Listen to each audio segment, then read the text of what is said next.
And we're on. Hello and welcome to podcast episode 131 of Rope Dope Boxing. The two Daves bring you a review of the last 2 weekends of the boxing world on this very sticky, hot summer's day in June, end of June. Let's crack straight into it. And I said a hot and sticky there, mate. It's literally hit 31 up here in the West Midlands. I know in London, well, I know for a fact because I've Googled it. In London, it hits between 34, 35, 36, especially in the Heathrow area. We're struggling up here in West Midlands. You've been working all day, mate. I haven't. I've had a couple of beers, done a bit of sunbathing, potted about a bit. But you've been grafted in this heat. Mate, for a start, how hot is it where you are, in what part of London you are? And how have you coped, man? Because we're Brits, we're white, we struggle with the heat. We enjoy it from time to time. But it's so fucking sticky. So, yeah, go on. We've got so much to talk about, so many things to go through. How are you coping, brother? Listen, you know I love you, man, and thank you so much for saying that I grafting. But gone are the days that I graft out, mate. I'm an office worker. So yes, yeah, I graft in a different way, sending emails and fucking levering people for not doing what they do. But generally, actually being out there and on the tools, I ain't been doing that anymore. So I barely broke a sweat, but it was boiling, and I'm sitting here now with a fan next to me here. It's one of them stand-up fans, just basically just cooling down my plums.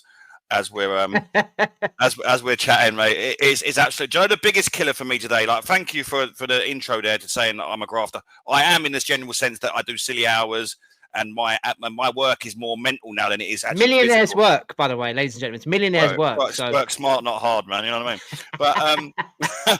But but my biggest thing today was the central line. Now you've been on a central line. It's old as shit. Mate, you've said that before. You've said that about it's the hottest. It's like York Hall on wheels. It fucking is, that mate. It is fucking roasting. Like there must be. I would love to see statistics to see who actually dies on that line each year, because it's got to be the highest one. I almost, if we weren't podcasting tonight, I was going to get a Lime bike or a Boris bike and ride all the way home from Fulham rather than get on that. It did cross my mind, and I'd have probably had a heart attack because I'm unfit. But I was willing to take the chance and get on the central line. And I'm sitting, I managed to get a seat for once, which is amazing. But sweat was pissing off me from the minute I got onto it, the minute I got off. Like it's got to be over 100 degrees on that line, especially in this weather. Has to be. It's a death trap, mate. That's the biggest thing that I had today. But then, yeah, like I said, I work in an office. I didn't have any fans, though. I ain't got no fans in the office at the minute. I feel bad getting fans in the office when it's like we get like 2 days of sunshine a year, like. But yeah, it was needed. It was needed today, man. It's fucking horrible. Even though they circulate hot air, it's weird, isn't it? We need more aircon rather than fans because they do circulate hot air. Yeah, but it's a cheek, mate. We have about 4 or 5 days a year sun, and we want to get aircon and all that. Like we are typical Brits, like. And we moan like fuck. I know it's a weird one. That's what I say. I love it. I've enjoyed it all day. It's just I'm doing this now, and I've got like my notes as I normally do, ladies and gentlemen. But my notes are sticking to my arm, and I'm trying to. It's because you got that. It's because you got that wife beater on. I've got them. Mate, I could have been worse. I could have had nothing, and I wouldn't have been wife beater. It would have been moves out, but. I was tempted to go topless, like, and I mean, I'm in decent enough shape compared to the five of us. You was in topless last week for our little episode we done last week. Yeah, well, I was only for the neck down, but I looked at. It's only when I watched that video back that I realised I looked a right mess. I was at the wrong angle, like for video, and I didn't realise it was going out, like, and we've got nearly 100 reviews, like, and I look not that I care about the way I look anyway, but you're here for the boxing content. Exactly, yeah. I mean, it would be nice if the birds were. We're swooning over our videos, but I don't think that's going to happen. Not the ones you want, anyway. But no, you're right there. How was your weekend, anyway, mate? Last time we spoke together, there was a bit of fishing going on. We had something on our WhatsApp group. You were diving in wheelie bins. You said it made good viewing for the pod. What's been happening in the last 2 weekends? Well, I've always got a story because I am like the Frank Spencer of the Phoenix Fire, like. So I haven't broke my ribs. I've bruised them, so I'm a little bit of pain at the moment. And it was I was coming home from work, and I helped a lady up the stairs with her trolley, as a good Samaritan, a good man does. She was an old girl with one of them trolleys. She was struggling up the stairs. Hundreds of people walked past her like scumbags. I went, here, girl, give hold of that. I'll meet you at the top. So I've got to the top, and when I got to the top, she gave me 2 chocolates. But as I was going up the stairs, my ear pod fell out. So she gave me like 2 little Milky Ways, like. It wasn't as hot as this, but it was hot. I went, no, you're all right. I'm not a massive chocolate fan anyway. She went, no, please take them. So I politeness, I took them. So my ear pod is amongst these two chocolates. Milky Ways, yeah. Yeah, so as I'm walking up the street, my work phone's gone. So I've got that in my hand and the phone in this hand. And as I got up my road, they started to melt. And I thought, I'm not going to eat them. So I threw them in the bin, not realising my ear pod was in it. So I'm still on the work phone going, oh, hang on, slagging someone off probably who ain't done something that I asked them to do. Calling them a fucking prick. And all. Anyway, so I've leaned in the bin to try and get it, but it's gone right down the bottom. So I've sort of gone in, and as I've sort of gone in, I heard crunch, and I thought I broke the bin, and then I realised it was my ribs that made a funny noise. But as I'm trying to get back out, I've kicked the fence, and I've knocked the fence. That's probably Frank Spencer, isn't it? Oh, mate, if I do have a wrong ring doorbell, but I've took it off for a minute, but it would have been on video. Yeah. So mate, you'd have got £200 sent to Jeremy Beadle. If that's what I mean. Old one-hand Beadle would have loved it. But so that's my ribs, and then so that was a calamity. So I blamed the guy that was on the phone to me. I said, "You stupid fucking hell, you've done my ribs and all that." He was like, "You rung me." so he's got to blame ever since. They started to ease up today, so that was about a week's worth of agony. But fishing, I can't really call it fishing at the minute, mate, because I am, and I'm not poaching. Poaching? I'm not even poaching. I'm sunbathing. That's as much as I can call it at the minute. I went twice. I've been 2 Sundays on the spin and caught bugger all. So I can't really call it fishing. It's more getting some sun. Yeah. With rods in my hand. So I've made shit of it, mate. I've attempted to catch fish, but I've caught fuck all. So Didn't you say though it's harder in the summer? Yeah. It is. It's boiling hot. They come to they were fishing past me yesterday, looking at me going, "You mug," and I'm on the bottom. But I don't follow fishing. I've got no time for it, but I am always open to learn things. Yeah. Isn't there surely a knack of doing something where you're the maggots use? You can. This is because I'm learning myself, and I've only took it up the last couple of years. There's all these different rigs and all that sort of stuff. So I'm still trying to figure it out myself. So, there is a way. I've got zig rigs, if anyone gives a shit. I've got one, but I still need the bits to finish it off. So I've made little bits for it, but I never used it yesterday. I sort of sat there in hope. Could be bothered. And then I just gave up on life about 2:00 and then wrapped up at 4:00 and went home. Oh, yeah. But, it's all part of fishing, mate. It's all part of it there. It's a funny old game. It will come. Yeah, it's a funny old game. I'll make an announcement. I've had 1 beer in 2 weeks. Now, I don't know how you want me to approach that or answer that, Dave. That's very poor from you. Yeah. Unless you're getting into training for, and I'll meet you in a couple of weeks at Lee Harper's wedding. I don't know. Well, no, it's the wrong way. It's the wrong way of training, mate. Because I'll end up being a bag of shit like steaming early doors. But that is all going to change this Friday because I'm going to the horse racing with the said Lee Harper. We're going to Sandown Ladies. Yeah, we're going to Sandown Ladies down Friday. Lovely. So I'll be back in the game then, and then we've got Lee Harper's wedding the weekend after. So I'll it's just a couple of weekends off. I mean, you would have thought in this weather that but I was drinking loads, not as much as you lot do, but I was drinking loads. So I've had a couple of weeks off, and I'm back in the game Friday. It's going to be a messy one. That is. There'll be some stories coming out of that one and all. Good stuff. That's why people come for this podcast for. They tune in for you asked what the YouTube numbers. How long do they have to watch the channel for? I think if they watch it for the first 10 minutes. About your stories, and then they switch off. They don't get to the boxing bit, but it racks up the numbers anyway. Like, share, and subscribe. By the way, I forgot. Yeah, do that because, like I say, our last few videos are fucking doing all right for us. So, please keep it going. The shorts you're doing are directing people to the podcast as well. Yeah, and they're doing good numbers and all. Good stuff. Yeah, definitely. Just quickly on my boring weekend, if you like. You know me, ladies and gentlemen. I'm more or less beer filled. My daughter had a football tournament at the weekend. I won't rub it in too much because I don't know who's listening, but we got a victory at a football tournament on the weekend against somebody that's not too keen on us. Lovely. That's what you want. So you want to fucking stuff your rivals. I'll stick it into them. Go on. Yeah, there's a bit of history there, but the girls got one over them, and the team we played won the league last year, so that was really good. It's like Phoenix versus Burlington. Going fuck up, if that means anything to anyone, but it was mate. Yeah, had a couple of beers after, as I do, kind of Punch thing. Up. Today, it's more about today, really. I mean, I've got the lads nagged me about having the pool out. I've got the pool out. We've got a puncture. If anybody can see, I tried to fix the puncture. My my nails are manky anyway, but it's in my palms. Super glue all over my hands. I can't get rid of it. Trying to fix a puncture. I'm no good with my hands unless it's with a female. Oh yeah. I've had a fucking absolute nightmare. Got the pull out, Dave. In this weather, 31 degrees up here in the West Midlands. He was only in it fucking 5 minutes. He's had a new iPhone. The lads had a new iPhone. Well, second hand passed down. Well, third hand passed down from Beck, from Freya to him. He don't want to know. He's on his fucking iPhone. So that was a waste of time with a puncture and everything. But yeah, not too interesting like Dave's. But yeah, it's we'll enjoying /fighting / not enjoying, and we've got the night time to come as well with the stickiness. So that's the worst. That is the worst. Yeah, it's the worst. But talking about worst, we've got a few worst. We've got a few stinkers. Yeah, we've got some stinkers. We've got some great performances. Let's jump into boxing. We've done 10 minutes of waffle. Yeah, we've got 2 weeks of boxing to get through. Obviously, we couldn't make it last Monday for X amount of reasons. We're going to do a long one today, guys, but not a long one where we're going to bore you too much. We're going to do our review. We're going to do a preview in the same episode, but we're going to split it in 2. So this one you're hearing now will be available from Monday to Thursday, if you're listening, wherever you're listening. And then you'll get the next episode, which you'll see me and my wife beat her.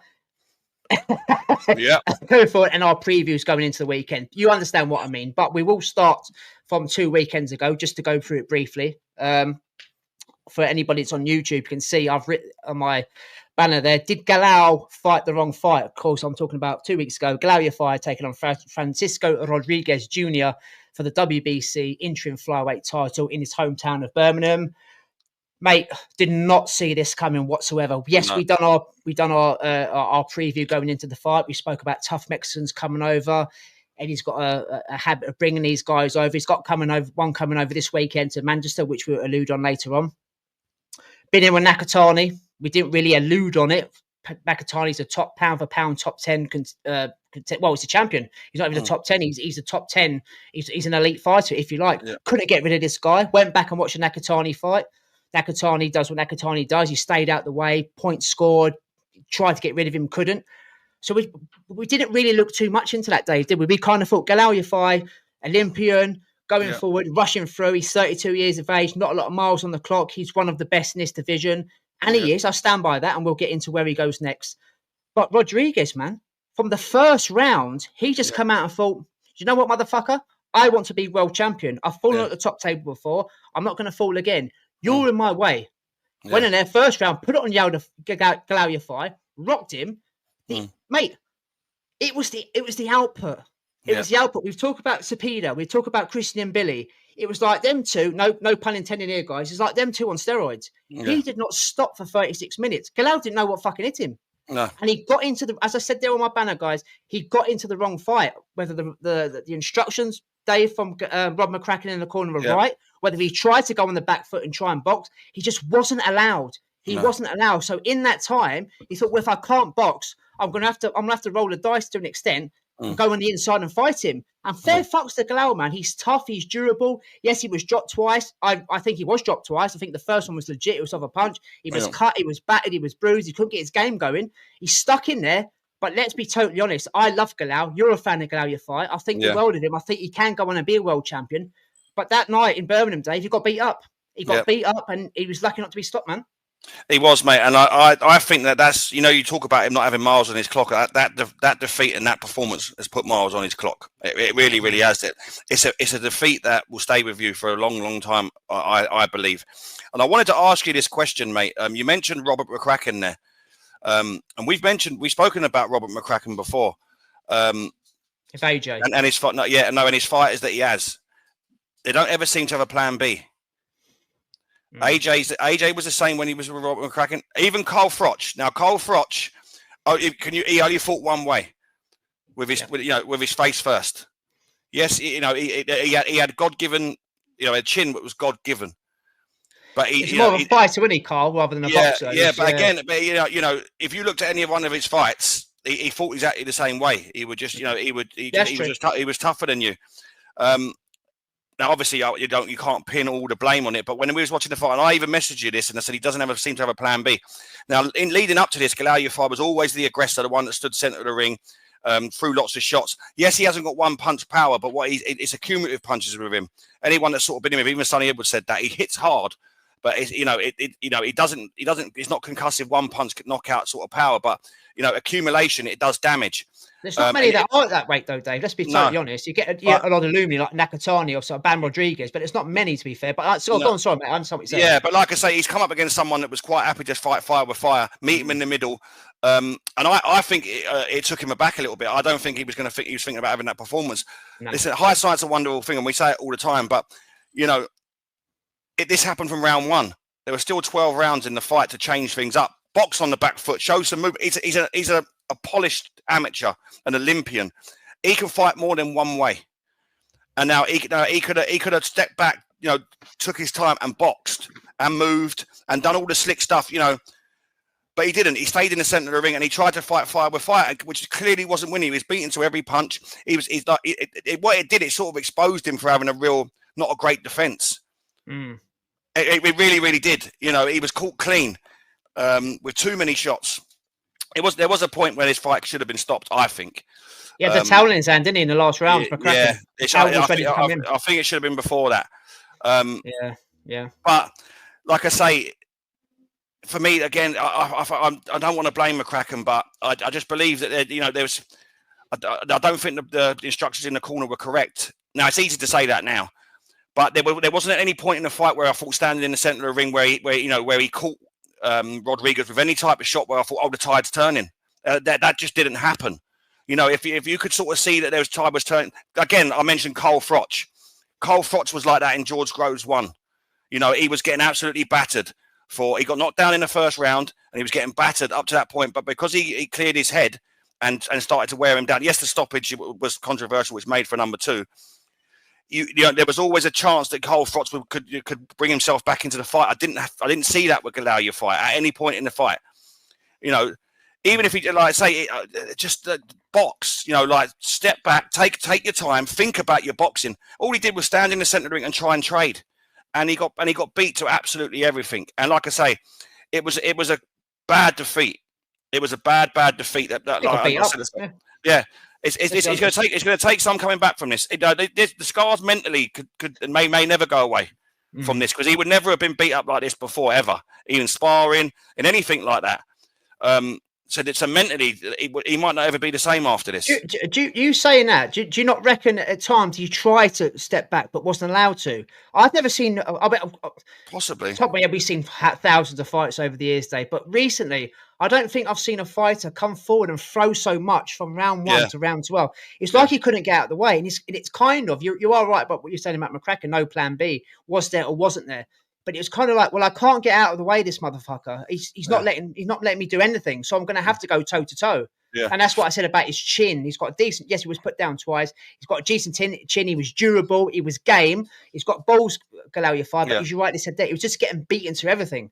Getting beaten to every kind of punch. But I just don't think he could get out of the way, Dave. But as you say there as well, the instructions, was Robert McCracken saying, try and box on the back foot, not so much run, but, go toe to toe with him, which was a bad idea because he's lost now.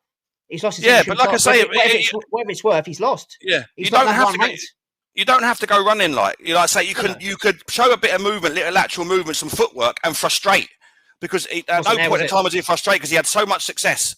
So he could go and walk him down, but frustrate him. Even if he got called running for a few rounds, you got caught, cold. He's probably shocked by the performance.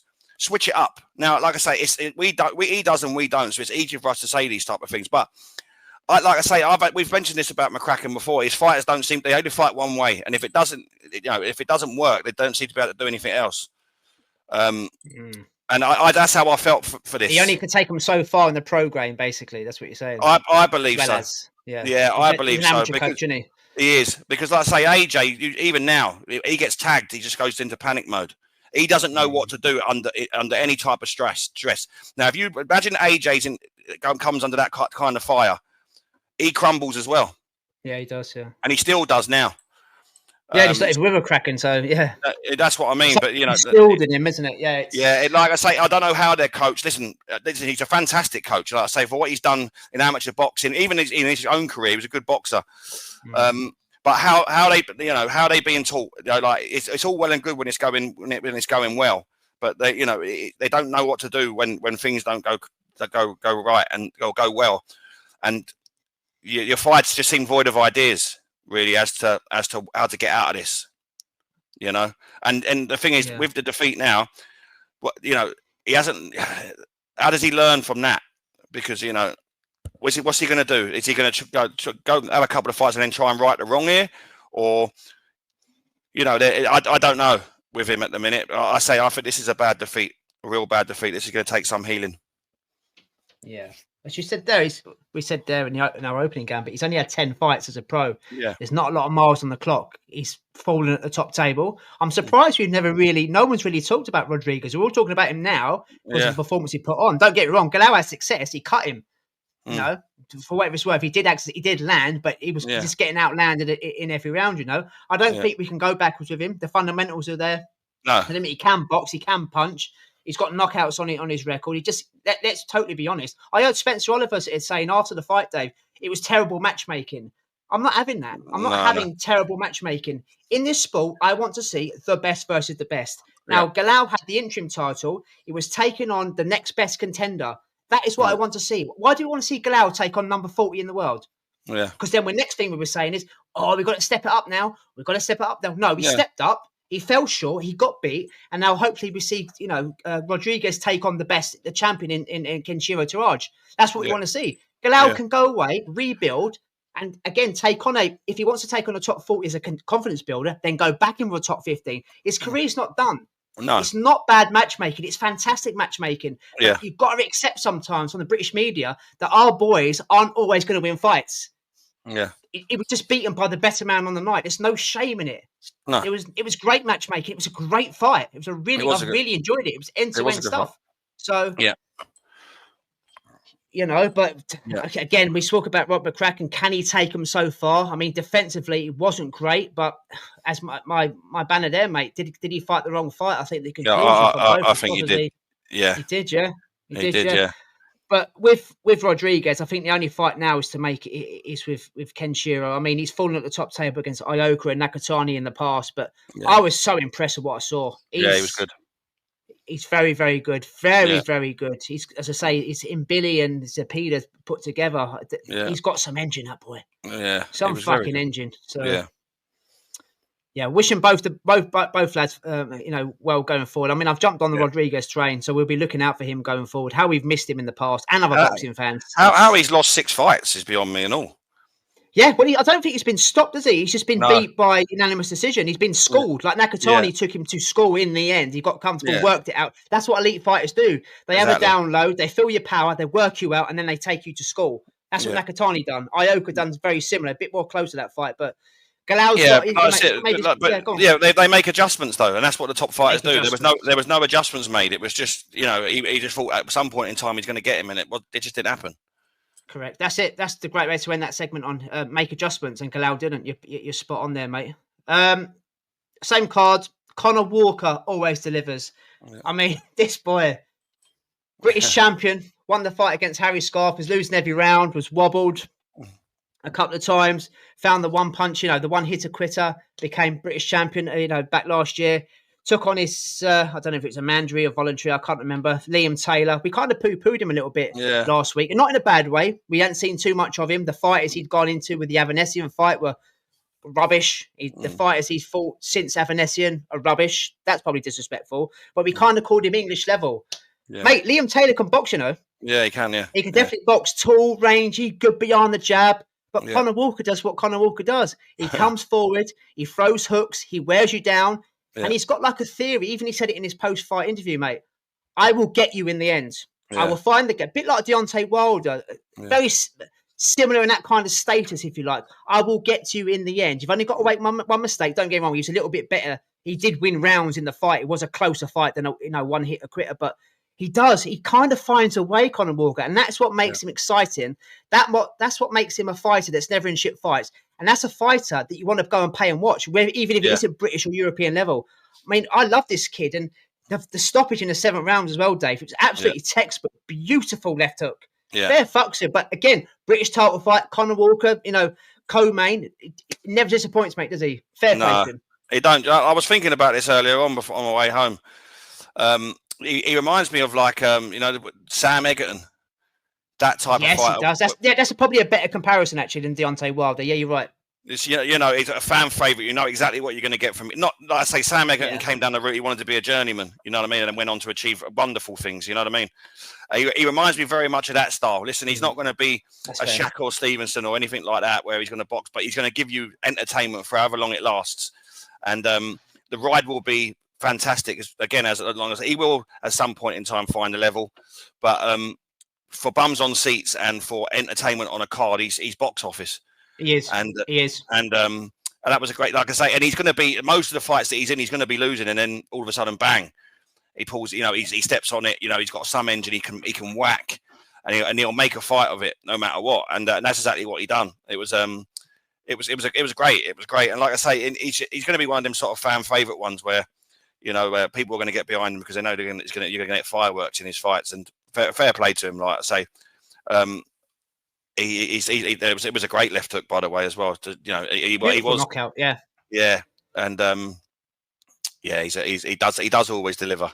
Mate, he took a chance as well because he more or less kind of. It's weird to analyse the knockout because he kind of caught him on the way in by dropping his hands at the same time. As Liam Taylor dropped as well, he caught him flush on the chin. It was anybody that hasn't seen it, any box fans that haven't seen it, I'm guessing you have. Just go back and watch it. It was a beautiful knockout. Liam Taylor was hurt and he just couldn't make the count. But no, I think we've got to give a bit of love to Liam Taylor because I thought he was in the fight from start to finish. He was. He boxed very well, very very well. Come out the block, started very well, used the jab. But you always thought though that Conah Walker at some point in time was going to get him. You know, as he said, and I sensed that in the fight. I sensed, you know, he came out, he boxed very well, but Conah Walker was sort of stalking him, you know, waiting for the time, waiting for him to drop his hands or you know, start to tire. And Conah Walker's got an engine and he's got a dig.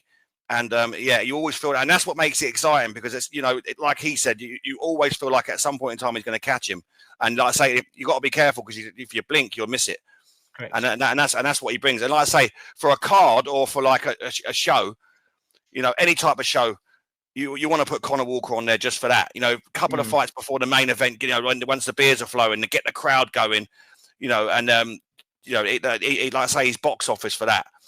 He's definitely one to have on the card for, like, you know, a couple of fights before, even before the co-main. Bang him on there, then the co-main, and everyone's charged up for a brilliant main event. He's that kind of, doesn't he? That's right. He's that kind of fighter, yeah. And and he delivers. Listen, he's not a world beater, but you know, for what he is, you know, you can't help but watch, and he's likable as well. So looking forward to see where he goes next. Is he look? I presume he's going to look to try and get it outright. Is he? I would have thought so. When he was talking in his post-match interview, you know, he was pleased as punch. Of course, he wouldn't be. He's more or less talking about, you know, getting a how can I word it? Not a legacy, if you like, but a pension pot. That's what I'm looking for. He's more like a pension pot. He wants to fight as many times as he can. He's just bought his first house. I think he's trying to put money away for his kids and his kids' kids, if you like. So that's what he seems to be in it for. And fair play to him. He's going the right way. He's made the first defense of his belt. As you just said there, is he going to go again and try and keep it? Hopefully. And that's why I believe Eddie's given this 3-fight deal. If he wins the next 2 fights, if that's the rhetoric, then he can go on and try and kick for European, because we're big fans of him in here, but I do think he's limited. I do think he's going to be a very good British champion, maybe European, and that's it. So I was going to ask you before we move on to one of the other ones from the undercard. Just a couple of names that have come up for him to defend the belts against: Pat McCormack and Chris Congo. I mean, can he get through those guys, Dave, and keep it? I mean, Chris Congo's just coming off a defeat. Maybe that's the right path to go. Pat McCormack, that'd be I don't think that will go 12 rounds, but no. Like I say, just talking there for the European title. Listen, if he can be, like I say, you get some poor European champions. If he can be navigated into someone that's, you know, like I say, he can then get that belt, maybe defend that a couple of times. I think Chris Congo is probably the better option of the two. I think Pat McCormack would be a problem for him. That might be a step too far. I believe, but Chris Congo, I think, probably there for the taking for Conah Walker. I think that'd be a good fight. So I'd like to see that one next. Yeah. Stay tuned, guys, because as you just said, it's becoming a bit of it's not a cliche because it's true. Conah Walker is never in shit fights and he never lets you down. As Dave said there, you've got to have him on he's a matchroom fight now anyway, but it's got to be on an undercard, if not on the prelims. Well, he won't be on the prelims now. He's definitely chief support, or, you know. co-main. He's so entertaining. So fair play to him. So I'm guessing he'll be back out very, very soon, before Christmas. So yeah. Another one we spoke about where we previewed, should I say, 2 weeks ago, was Peter McGraw versus Iron at Beluta. Obviously, Beluta was the replacement for Shabazz Massoud, the fight we was all looking forward to. This delivered again, in two ways, if you like. I mean, you text me. You didn't text me about the other 2 fights, but you text me whilst watching Pete McGraw, and you was amazed how good he was. Yeah, he was good. Range control, distance, very close to distance. His feet are fucking wankable. You know me and feet, mate. Absolutely brilliant. But anybody's listening on audio, I've written my banner there, guys. Bob Williams, 95-95. Bob Williams was the British judge. He's a referee, but he was doing refereeing and judging at the same time. That's how they do it. Got it a draw. I've got to admit, Dave, I've got to be perfectly honest here. I like both fighters. I prefer Pete McGraw. Nothing to do with being British. I just like the way he boxes. He's nice on the eye. But I gave Beluta 2 or 3 rounds at a push. Yeah. Pete McGraw dominated the fight. I know it was a WBA bullshit eliminator, whatever you want to call it, and they judge things on sportsmanship and things like that. But how on come on. Where has Bob Williams got 95-90? Oh, don't get me wrong. Beluta won about 2 or 3 rounds because he lunges in, he throws wild shots, and he does catch Pete McGraw. If you're going to kind of degrade Pete McGraw in any way at this level, you can say he is hittable, and he is, because Beluta caught him. He cut him again. Pete McGraw's got another nasty gash over his right eye. He caught him, but that's the mad style that he fights.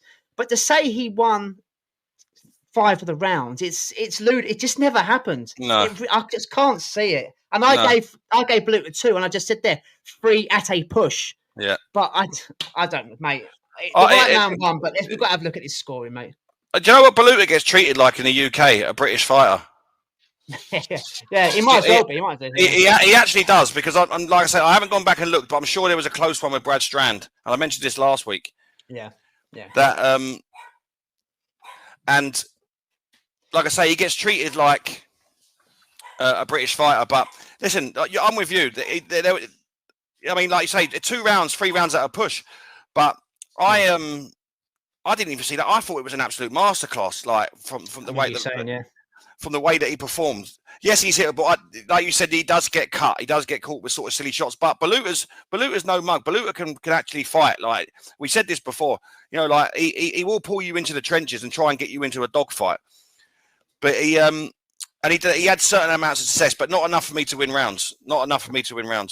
And but like I say, the only thing I would say about Peter McGraw is the lack of pop. I feel like, and we said this before, I don't feel like he can earn the respect of a guy that's going to put it on him like Beluta. Mate, box Beluta. He didn't beat him up. There's a difference. Beluta's very comfortable to come back at him. That's what I mean. So Beluta's quite happy to walk forward. There's nothing that concerns him. So he lunges, isn't he? He lunges forward. He kind of runs, isn't he? He kind of tries to steamroll you, throws a couple of combination, catches you with shots you don't see coming, and McGraw's pivots out the way and goes, right, let's reset and go again, But like I say, you have to be a good fighter to beat Beluta. You actually do. Like, and listen, he showed some skills. Like they say, Beluta will try and walk you down, but his footwork and his pivoting and his shot selection was great. I thought it was a really good performance. 95-95 is ridiculous. No, but like I say, I even think giving 2 rounds. British judge, Dave, that's on the British judge. The other 2 were fine, and they gave it 97-93. I think it was the correct score. Yeah. So there was no literally bias there. So I have no idea what's happening. No, like I say, he's a Brit. Like I say, reform would be going mental, and but it's got that then. Yeah. But there was no way. There was no way. Like I say, 90. I like that. I like it. 90, even 2 rounds. I think is generous. I honestly, like I say, Beluta had some success, but I don't. It's like you. I mean, you say it all the time, and I'm going to nick it from you. You've got to do it for 3 minutes of the round, and for me, correct, yeah. there wasn't a 3-minute round where I felt like Beluta won that round. I think if you're going to give it to him a couple of rounds, which he got, I think you're sort of you're having to really look. Whereas the rounds that McGraw won were clear boxing, and listen.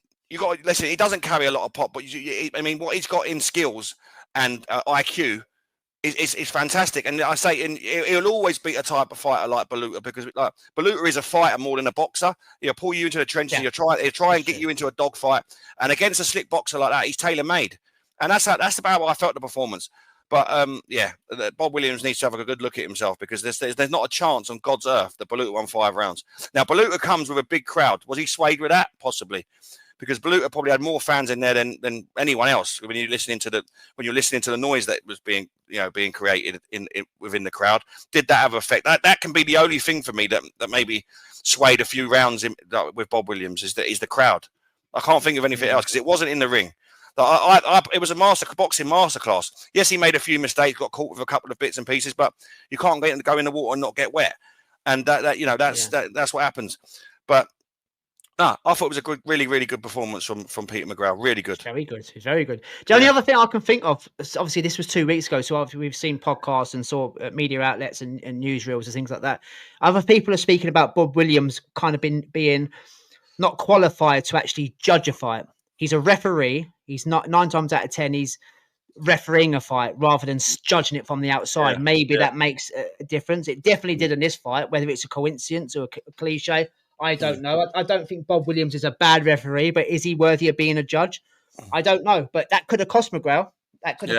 You know, it could have been a majority decision to Baluta in the end. Obviously, it wasn't, and it should have been. But the fight with Shabazz Massoud going forward, mate, that's an interesting fight, because you've got 2 boxers against each other. Yeah. Would they cancel each other out? I don't know.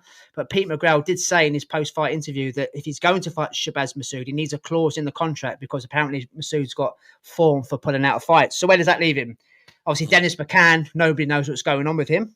Yeah, disappeared. So does he want to still fight domestic cannon fodder? I think he's better than that now. I do think he's a European /fringe contender. He's got all the skills to pay the bills. And as I mentioned last week, mate, I think if Eddie is going to do a Matchroom USA show, which he's fully invested in, give him Elijah Pierce. There's a lot of jeopardy there. We spoke about Pierce. I think it was one of the first fights we ever spoke about on this podcast.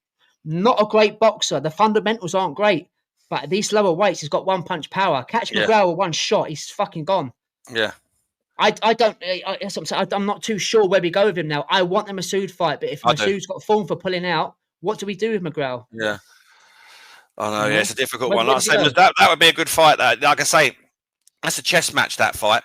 But and I said it last week, and I'll stand by it. Listen, they were saying, will I stand by it? And I was probably 70-30 towards Massoud. I'm probably 60-40 now after this last performance. But Massoud's, he has got form. What's the better? Hey, I like what you've just said there. What's the better win then? Massoud's against Davis or McGraw's against Baluta? Massoud's against Davis. I think so, because Davis, and not only that, he's a contender. Listen, Baluta is a good fighter. And he'll give you rounds. He'll put you in the trenches and that. But he's found his level. When Davis was fighting, and we were talking about him going on to be a world champion. So it's a better win, and that's why at the minute I'd favour Massoud. But again, like you said, Massoud needs to. After that win as well, I know he's saying there's clauses about him not pulling out of fights and all that sort of stuff. But that win now that he's just had against Liam Davis should be a springboard for him to want to kick on. Now, listen, if he's injured, that's fine for pulling out, and you can't odds that. You can't odds that. But if it is anything more than that, then based on that win that he's just had, this is the time to I wouldn't say cash in, but there's big fights that come off the back of this now, and titles and everything else that should come off the back of beating Liam Davis. So, he don't want to stunt his career by not showing up or having things happen. If he goes and beats Liam Davis, and then all of a sudden he gets. Yeah, if it looks like a duck, walks like a duck. But if he comes off the 2 wins there of beating Shabazz beats Liam Davis, then beats Peter McGraw, you know what I mean? He's on for a world title. So right, why not? But definitely. Yeah, let's see what happens, man. Yeah. Just quickly on this card 2 weekends ago, did you see the Pat Brown? 2-0 now, mate. I don't know. He weighed in at £209, and his opponent wasn't too far off. I don't know what the clause is for that going in at cruiserweight. Does it have to be a certain amount of fights before he has to make weight? I don't know. Irrelevant of that. He's a big old boy, Pat Brown. He's out again this weekend. Obviously, he's destroyed his opponent in 2 rounds. Do we take too much into that, or are we just going down the Olympian cannon fodder route and then kind of like opponent? impressive all the same. But yeah, listen, he needs to get a few rounds under his belt. Listen, he needs to be active. They all need to do that when they first turn pro. So I say, you know. Yeah, I know the Olympians do need to be fast tracked and stuff, but around 10 fights is when it starts getting interesting. When they start banging people out inside 1 rounds and 2 rounds, after a little while, you're like, so you know, I don't think you can take too much of it just yet. But the activity is key. You know, get them out 4 or 5 times in the first year. That's what you want to be doing, and so far that's what they're doing with him. So yeah, we will follow the journey and see what happens, man. Definitely, as I say, he's out again this weekend on the Jack Hatchell card. But somebody did catch my eye, and I messaged you ASAP watching this. 18-year-old Tia Maya Ayton, bantamweight, making her pro debut. Look, I know it's early days. I know people get overexcited, but her style, she took on I can't remember the girl. I think she was like 9 and 7 or something like that for her pro debut. She's got skills to pay the bills, and she got 3. Well, I think she knocked her opponent down 2 or 3 times. Yeah. She stands and admires her work. She's sharp, crisp, accurate. I like what I think. Look, you know what? Us in women's boxing, and when somebody comes along, you kind of take notice. But from her pro debut, she's made me stand up and take notice. I thought she was brilliant. Oh. I think she has with everyone, because again, we talk about lack of power, lack of knockouts, all the blood and guts that people want to see. Obviously, we like the sweet science, but when a girl comes in her debut and puts on a destructive performance like that, you've got to take note in the women's division. You have to. So she's done herself the world of good in her debut. She hasn't just come in there, you know, looked good, you know, looked sharp. She's gone in there and she showed lovely boxing, and then also she showed a finish as well. That third knockdown, she went down heavy. Fair play for her for getting back up. She did, yeah. But she went down heavy, and the referee stopped it, didn't let her carry on, and rightly so. But yeah, the future is definitely bright for her. Exciting. This is what the women's division needs. You know what I mean? They're doing great anyway. With but they're all like the ones we're talking about coming through with slick boxers and stuff like that. But we've got now a slick boxer who's carrying a bit of pop. So yeah, exciting times. She looked great, man. I hope. Well, I do hope anyway. I've got nothing against promoters per se, but I think Eddie may have found a little gem in there going forward in the bantamweight division in women. She was very, very good. Remember the name, ladies and gentlemen, Tia Maya Ayton. Lastly, from last weekend, just quickly over to the United States, over in California. Big fans of Callum Walsh, ladies and gentlemen. Yeah. Right there, he marches on. Wasn't a great fight, Dave, against his Mexican opponent, Elias Espadas. Unfortunately, Callum got a cut to the top of his head, which doesn't look good going forward now. More or less won every round. His Mexican opponent was tough, didn't really offer a lot. But my main concern for Callum is, yes, he's got the win, got the points win, etc. He was hoping, or we were hoping, the sound bites were, everybody was hoping it was going to be on the undercard against a name on the Crawford Canelo card. But that cut above his eye, mate, I don't think it's going to heal in time in August. I think it's going to take a lot longer because it's a bit of a nasty gash, wasn't it? It was. I've read things today about him saying that he reckons he's still going to be on it, but a lot of it's talk at the moment, and he's only had 8 stitches, so it's not as bad as it looked. It looked big. It looked a big gash to me. Yeah. Like I say, it's a shame the way the fight ended. I think it ended I was disappointed. The other camp are saying that it should have been stopped sooner, so it would have been a no contest, and that the referee was letting it go past 4, so that he would get the win and all this sort of stuff. But I'm not sure about that. I think it was quite dominant, Callum. He was very dominant in the fight. You know, he was doing. I think it would have warmed up into a decent enough scrap. Into the later rounds, it was heading that way. But yeah, Callum Walsh was doing Callum Walsh things. I say it was. He looked sharp. He looked crisp in some of the things he does, like he always does. But yeah, it's always a bit of a downer when it ends that way. But it was. I think he was sort of saying that he was struggling to see towards the end. So it was the right thing to do. So yeah, there's not really a lot you can take from it. He had a lovely jab, but it was a head clash, and sometimes these things happen. But yeah, I hope it heals and he's out. I think he needs the exposure. Like, don't get me wrong, we know him, and the boxing fraternity that we're part of, they know him. But that would have been a good platform for him to, especially if it was like you say with a name. It'd been a good platform on that card to put him out there to the masses, because like I say, he's good enough. Like he's with the UFC, which is a strange one. He's on Fight Pass. So an American audience, he'll be well known, and the Americans and the Irish, they especially in New York, they've got a strong bond, and they get behind them. So he will have a good following, but I'd like him to be more exposed to the UK, and I think that being on the Crawford Canelo card would do that for him, especially if he put on a good performance, because he's a good boxer. So I'm hoping. On Netflix as well. Yeah, Netflix, exactly. Yeah, and I'm hoping that he does heal in time for that. So what we're in now is 1st of July tomorrow. July obviously he won't be able to spar. Obviously he can keep fit. He won't be able to spar. Ain't it 60 days? I can't see it, Dave. Ain't it 60 days? So he's cutting it fine, isn't it? Exactly. Yeah. I just can't see it personally. I think it might be too much of a risk, especially if they're going to put him in with a name. Yeah. Unless they put him in with cannon fodder again, just so people do know of him. Because again, I just said Netflix, the whole world will be watching if you like. So yeah, hopefully he's on that card, mate. But if he's not, he's not. He's young enough. We'll just have to wait a bit longer before he does come up against somebody with a name to show how good he really is. But it's interesting there with Callum Walsh. It was a little bit disappointing when you're seeing a guy that's improving and knocking dudes out. You want more, which does literally lead us in to our next segment, if you like, talking about being disappointed. Now we're going to speak about Deontay Wilder from the weekend. This was probably the one that most people tuned into. Don't get me wrong, BLK Prime. I mean, I didn't pay for it, obviously, but I found a stream for it. That it wasn't hard to get, but the footage was awful. They need to do more to improve, especially on their HD, if you like. It was very fuzzy. We kept cutting out. There was a lot of complaints on Twitter. I totally get it. But I watched it. But let's talk about Deontay Wilder, Dave. It's the first time we've seen him now since his loss against Zhilei Zhang. He's had 1 win in 5, I think it is now, or 2 wins in 5. He's been stopped 3 times out of the last 4.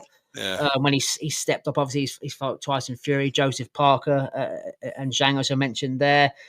It wasn't really about his opponent of the weekend, Tyrell Herndon. It was more about Wilder. Was it a confidence builder? Was it about his right hand being able to detonate again? Is he still there? Was he still there? I'll just ask you the question outright, mate, for what we saw on Friday night. Sorry, is Deontay Wilder back, Dave? No, not for me, mate. Sorry, I can't. Listen, I've watched it obviously, and all of a sudden he looked slow and cumbersome. He was never. Did you not think he boxed well, though? Did you not think he boxed well? Listen, yeah. Irrelevant of the opponent. The jab looked decent, you know. I've got criticism. I'm going to disagree with you, Dave.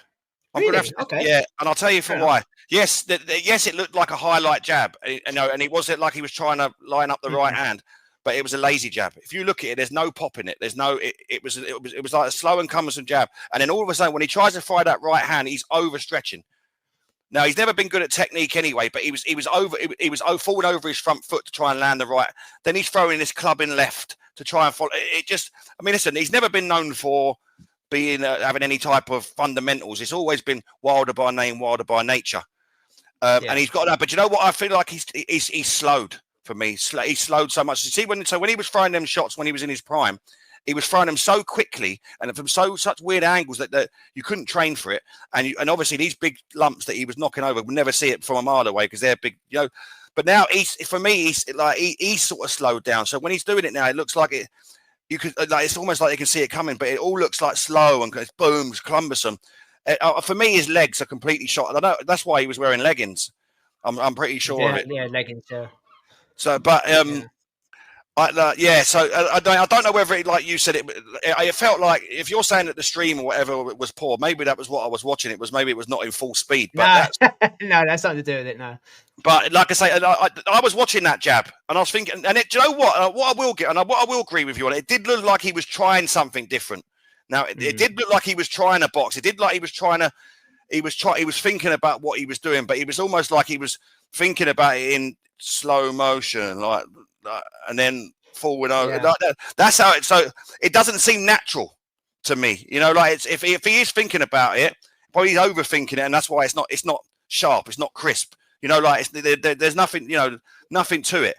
It just like I say. So it did look like his jab was like a highlighted jab. It did. You know, they thought, oh, he is. He's doing it using the jab quite. He's trying to box.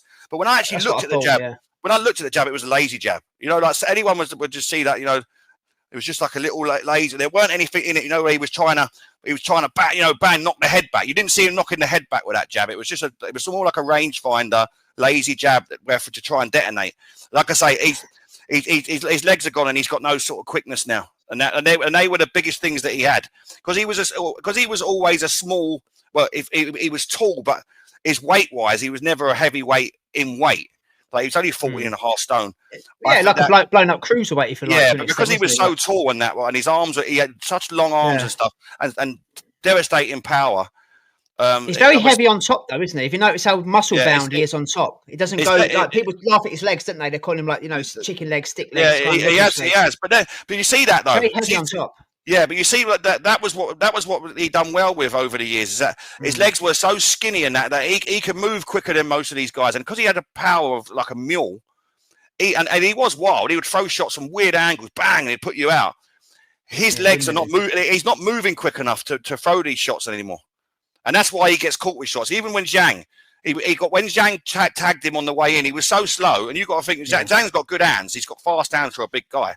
But Zhang caught him on the way in, where he's doing that again, where he's trying to throw that, and it just boom, and then it spun him round and stopped him. It's the pace of him that for me that's completely gone, and that's to do with his legs. And then he's got no pace in his legs.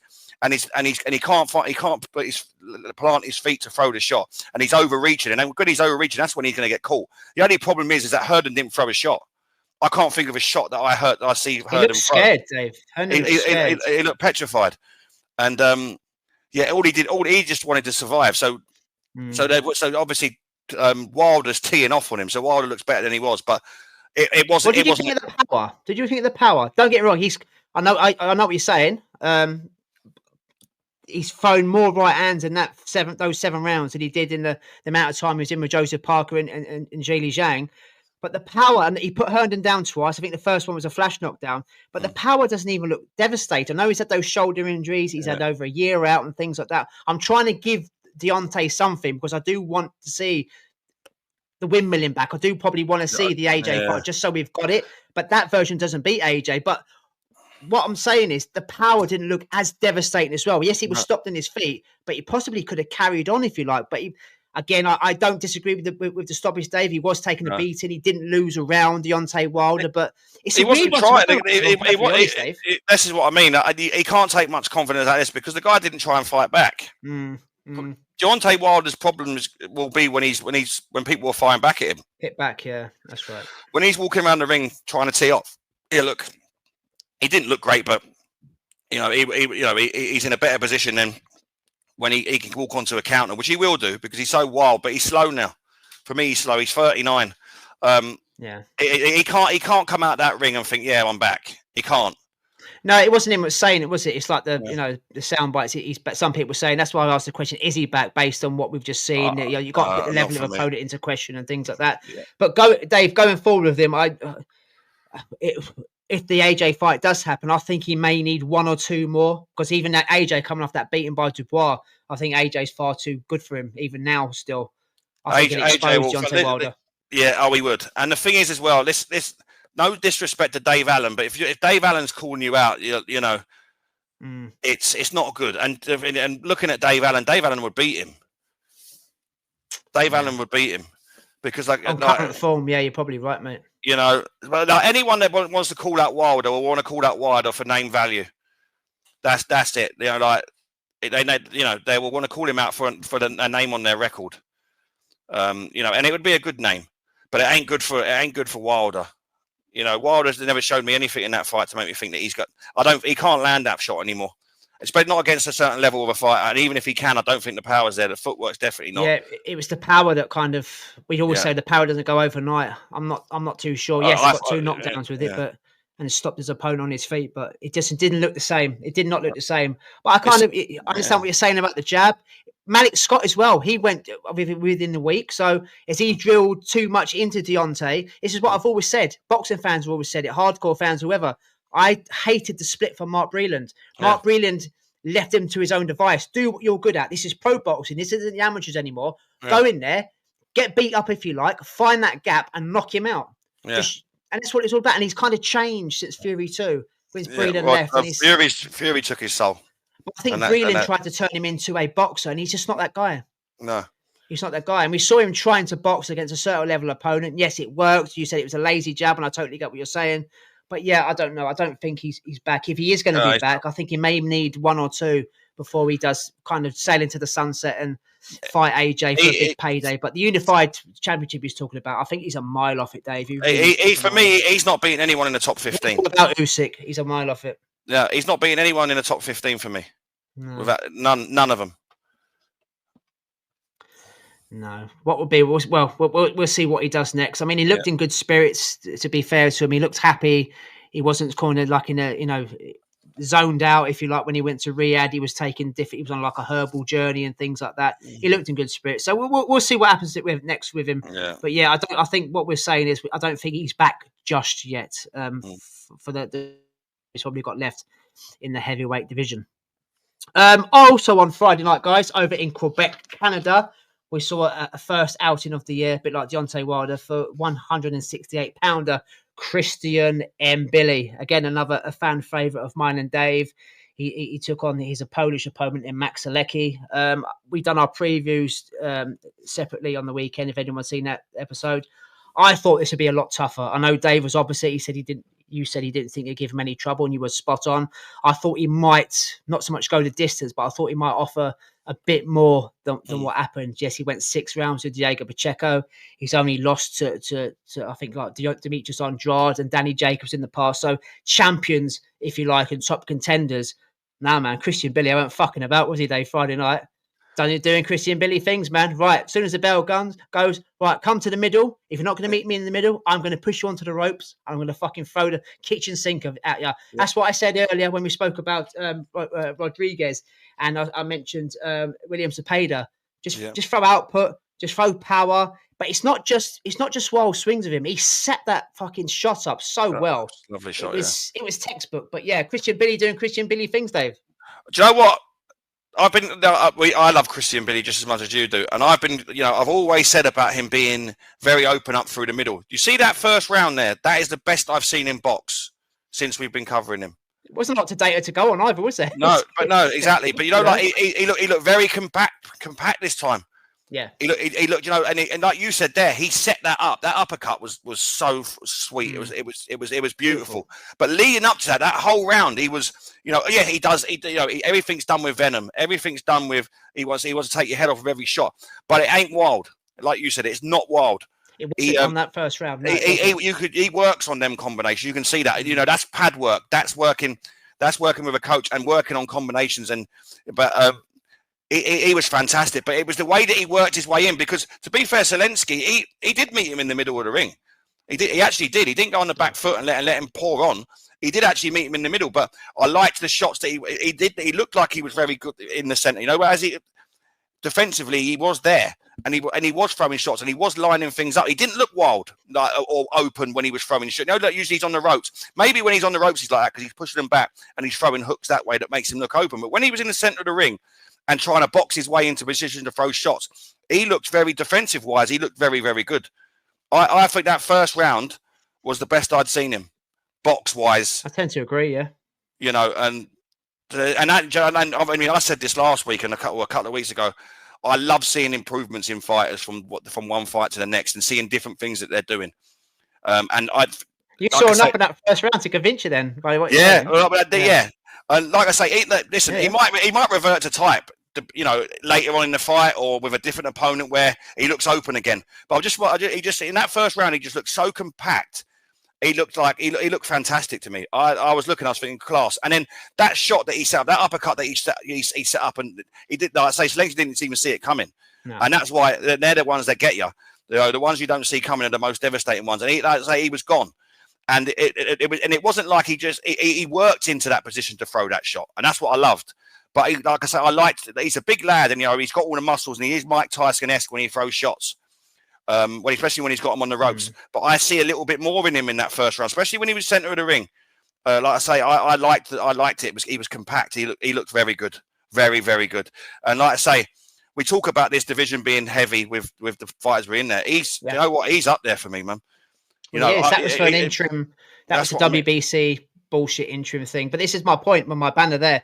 No more keep busies for him, Billy. This is what's kind of annoying me. Yes, we have got Canelo versus Crawford coming up for all the marbles of 168. We don't know what's going to happen there. If Canelo wins, does he stay at 168 or does he jump up to 175? Nobody knows. However, If Crawford does beat him, is there a rematch clause? Do the belts get held up yet again? Do the sanctioning bodies just wait for Canelo because they earn so much money off of him? And this is my point. No more keep busies for Mbili. I'm not interested now in seeing keep busies. I'm not interested in seeing eliminators. I'm not interested in seeing semi-finals. Let's put the best fights on, the best versus the best in the division. You just said there, it's stacked. The only other guy to knock out Selecki was Diego Pacheco. Yeah. Come on. Let's do Mbili versus Diego Pacheco. What harm is it going to do? It doesn't destroy everyone's career. None of them are fighting for a world title at the moment because they're all held up with Crawford and Canelo. Yeah. Christian Mbili versus Diego Pacheco is one of the best fights you can make at 168. It's not going to happen, but who else? Where do we go with him? Do we give him another, top 15 fighter that no one's ever heard of, that Christian Mbili probably goes through in one or two rounds? Same with Diego Pacheco. Let's have these competitive fights. Let's have a round robin while we're waiting, because Canelo's holding the division up. It's not his fault. I totally get it. But what do we do with him now? Does he have another eliminator? Does he go down the Jack Capsule route, mate? I mean, come on. I'm not too sure. I want to see him with someone like a Pacheco, someone like a Plant, someone like the winner of Edgar Blanco and Hamza Shiraz, in a couple of weeks' time, Let's give Mbili now a name. Yes, he came for the Deverenchenko fight, but Deverenchenko hurt his arm, hurt his hand, whatever it was. Let's give him a name now. Yeah. Let's give him someone. Selecki, I thought would do better, but he didn't. He run through him like a freight train. But I want a bit more now. I'm sick of seeing Christian Mbili going through not so much cannon fodder, but a certain level of fighter. We need a name, and that name for me is Pacheco. Yeah, I'm with you, mate. Like I say, we talk about shit divisions when we talk about the cruiserweights and all that sort of saga. We don't have that in the super middleweight division. Listen, we all know that Canelo he's got all the belts. He's holding up. Now, if that fight there with Canelo Crawford, that could rumble 2 or 3 times that. Exactly. And Crawford only fights once a year, so it could be another 2 years, 2.5 years before anyone gets a shot. That's my point, man. Yeah. So.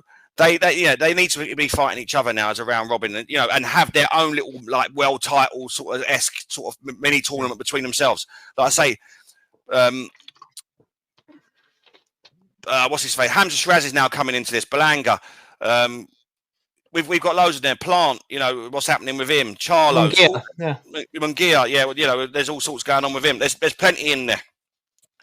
And I felt that when I said this fight was being made, I felt it was like a yardstick between Pacheco. Oh, I've done it in 6. He's done it in 5. I felt that maybe that was the narrative it was going down, and I hope it is. But why not? And that would be a fantastic fight. That would. I'd be locked into that. I'd love that. And for me at the moment, mate, I've got to say, I'm going to put Mbili as number 2 in that division at the minute. I know you might. Well, with the WBC, he's number 1. But yeah, I mean Canelo. So Canelo is the champion, and I would have Mbili at the minute as the contender for me. Now I know I love Pacheco as much as you do. Yeah. I do. I love Pacheco as much as you do. But I think Mbili is, and Pacheco is as well. But Mbili is making waves, man. And he's doing it. That's what makes it a great fight, doesn't it? Yeah, exactly. Pacheco versus Mbili. That's it.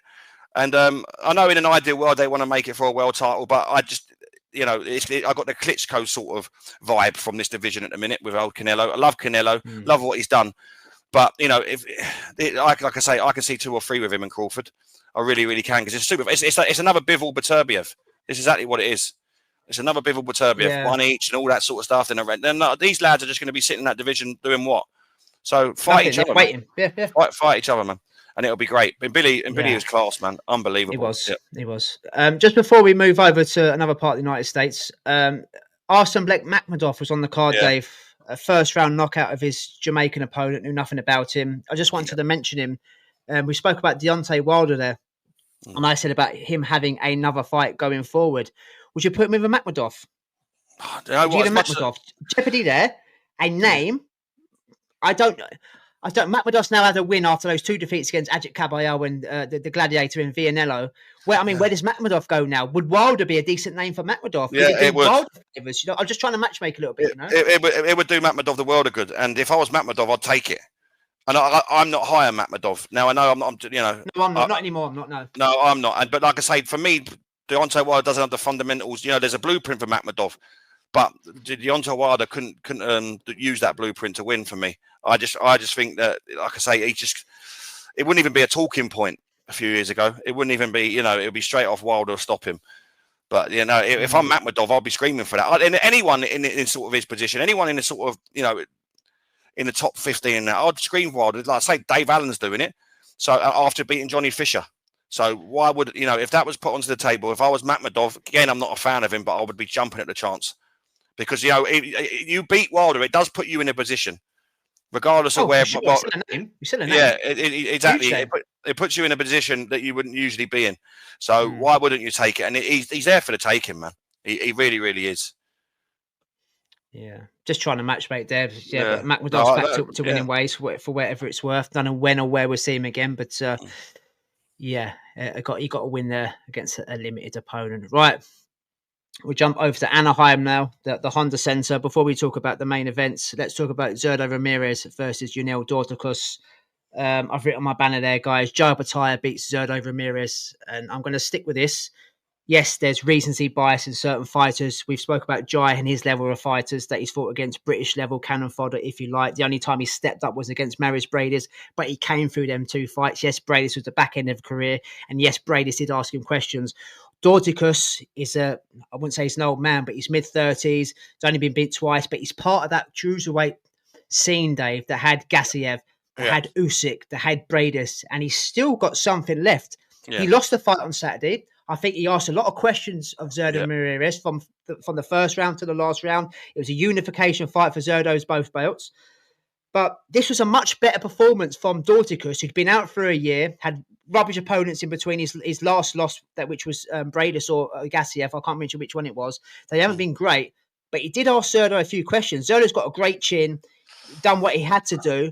But there's elements there where I can see Jai Bataille just picking Zurdo off. I really can. I just think Jai's. I'm kind of jumping the gun a little bit rather than talking about the fight, because in this division, it's the fight every boxing fan wants to see. They want to see Jai versus Zurdo, but I just think Jai be far too quick for him. Yeah. Zurdo looked very, very slow. He was getting caught 10 times more than Chris Billam-Smith was. And what does that say about CBS? CBS was a world champion. He lost his belt to Zurdo, and he was more or less schooled. Yeah. Dorticus hasn't got a lot left, but he's got something less. Kind of let himself down with the low blows, ran out of ideas, but into the end, to the championship round, he was still throwing, he was still landing, he was still having success. Yeah. I mean, we can all go on, recency bias and what have you done for me lately. Zurdo to me is definitely number 2. And I don't think Jai stops him because he's got a great chin. But I think Jai could literally outpoint him very, very easy. I wasn't impressed with Zurdo at the weekend, Dave. That's what I'm trying to say, mate. I wasn't impressed. I wasn't. Dorticus has got something left, though. It ended up being a better fight than I thought it would, Yeah. No, I agree. I feel like Dorticus won many of the early rounds. Yeah, I do. I feel like he just, I think maybe father time, age, a little bit, being the older man, probably caught up with him late back on the end of the fight, and he got frustrated, and that's when he was doing his low blows and acting up. Got a point deducted, and probably rightly so. It did look like he was aiming for the low blows. Lucky not to have more, Dave. There was quite a lot. It looked like he was aiming for the penis, if you like. It looked a bit, I've run out of ideas, so I'm going to throw low blows to hurt you or whatever. Yeah. But he still came back as well. He was still throwing. He was still throwing. His legs went a little bit towards the end, which is why Zurdo, if he'd had a bit more, it was a little bit more fresher. If it was the days of the Super 6, I think Dorticus would have probably gone on to win. Yeah. And that's how I felt about that performance there. There's always been question mark on Zurdo's power at this weight. Yes, he can box, but again, he doesn't really earn the respect power wise. So guys will be willing to walk him down.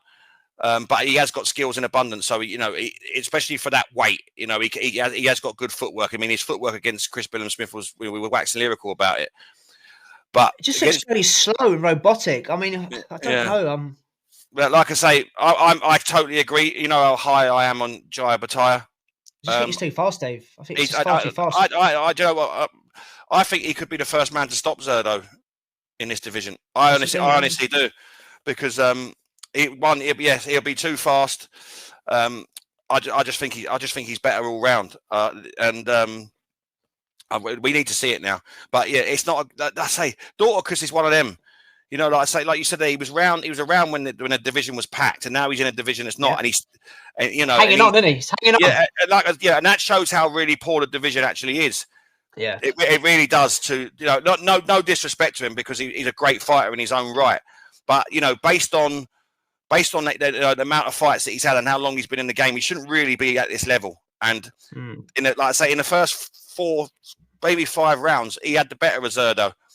I think it's more about Dorticus, not to say gassing, but slowing down, which meant that Zurdo was getting more success more than Zurdo looking good. Yeah, that's fair. That's fair. You know, I feel like, again, I'll say what I said at the start. I believe that Dorticus would have beat him if we're going back to the Super 6 era. So yeah, it's not great, but like I say, he did look very robotic, Zurdo.